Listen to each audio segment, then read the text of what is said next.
नमस्कार साथियों। स्वागत है आप सभी का आदि सनातन टीवी चैनल पे।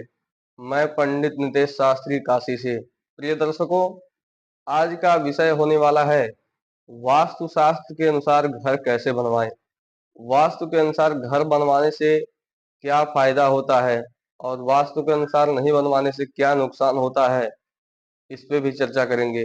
वास्तु के अनुसार आपका पूजन का गृह कहाँ होना चाहिए, किचन कहाँ होनी चाहिए, लैट्रिन बाथरूम कहाँ होनी चाहिए और सीढ़ी कहाँ होनी चाहिए, इन सभी विषयों पे बारीकी से चर्चा करने वाले हैं। तो वीडियो में अंत तक बने रहें।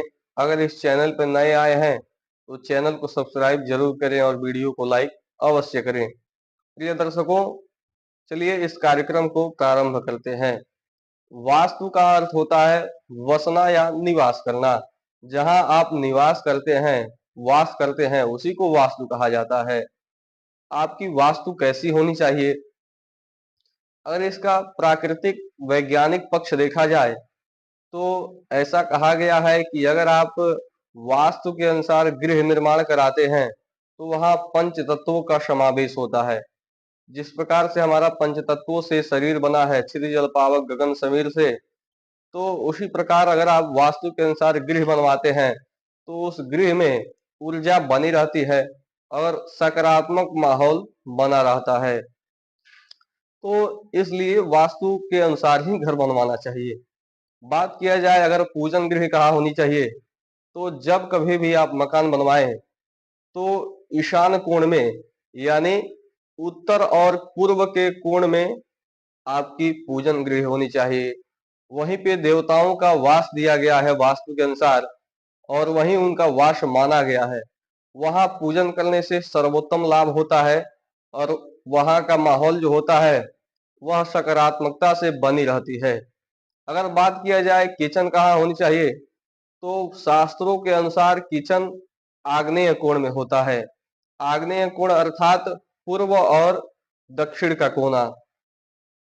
यानी आग्नेय कोण में इसलिए दिया गया है कि सबसे पहले तो वह नाम से ही आपको समझ आ जाएगा कि आग्नेय कोण, आग्नेय अर्थात अग्नि, और अग्नि से संबंधित जो भी कार्य होते हैं वह आग्नेय कोण में अगर किया जाए और उसके बाद उस भोजन को ग्रहण किया जाए तो बहुत ही स्वादिष्ट होता है और जो आपका शरीर होता है वह स्वस्थ एवं मस्त भी होता है। अगर आप उसी चीज को नैऋत्य वायव्य में करते हैं तो वहां का भोजन करेंगे तो उतना लाभ नहीं करेगा और अस्वस्थ करेगा। लेकिन आग्नेय कोण का भोजन ग्रहण करते हैं तो वहां का आपके लिए भोजन सर्वोत्तम रहेगा और स्वास्थ्य के लिए भी हानिकारक नहीं रहेगा। अगर बात किया जाए शौचालय की, तो वास्तु के अनुसार शौचालय का स्थान दिया गया है नैऋत्य कोण में। नैऋत्य कोण अर्थात दक्षिण और पश्चिम का कोना। दक्षिण और पश्चिम के कोने में ही शौचालय की स्थान दी गई है, वहीं पे शौचालय बनवाना चाहिए। अगर बात किया जाए सीढ़ी, सीढ़ी कहाँ होनी चाहिए, तो सीढ़ी ऐसा कहा गया है कि सबसे पहले कहाँ नहीं बनवाना चाहिए ये जान लीजिए, उसके बाद सभी जगह बनवा सकते हैं। ईशान कोण, ईशान कोण जो देवताओं का वास होता है वहां भूल करके भी सीढ़ी नहीं बनवानी चाहिए, क्योंकि अगर देवताओं के स्थान से आप सीढ़ी लेते हैं तो वह आपके लिए कभी भी सुखद नहीं रहेगा।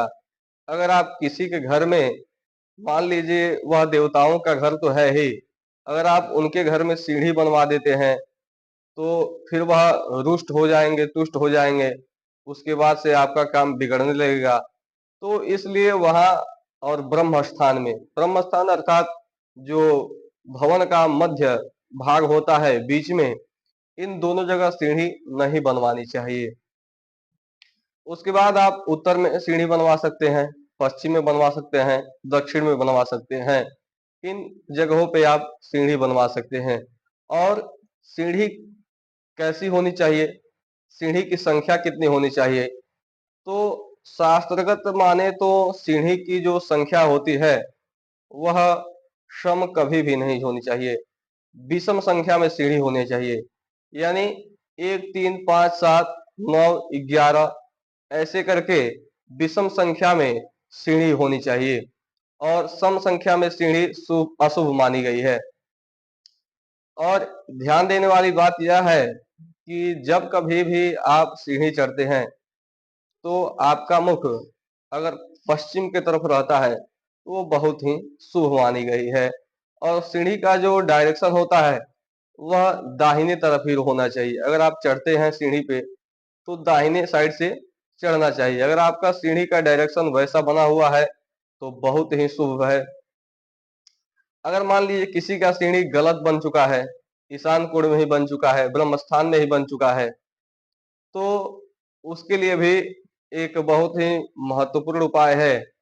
पीतल का जो कछुआ होता है उसको ला करके आप सीढ़ी के नीचे कहीं भी रख देवें।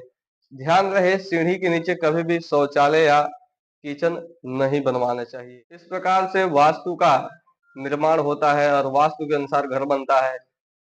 अगर आप इस प्रकार से बनवाते हैं तो वह घर सुख समृद्धि से भरा रहता है, धन धान्य से परिपूर्ण रहता है और सकारात्मक ऊर्जाओं से मिली जुली रहती है।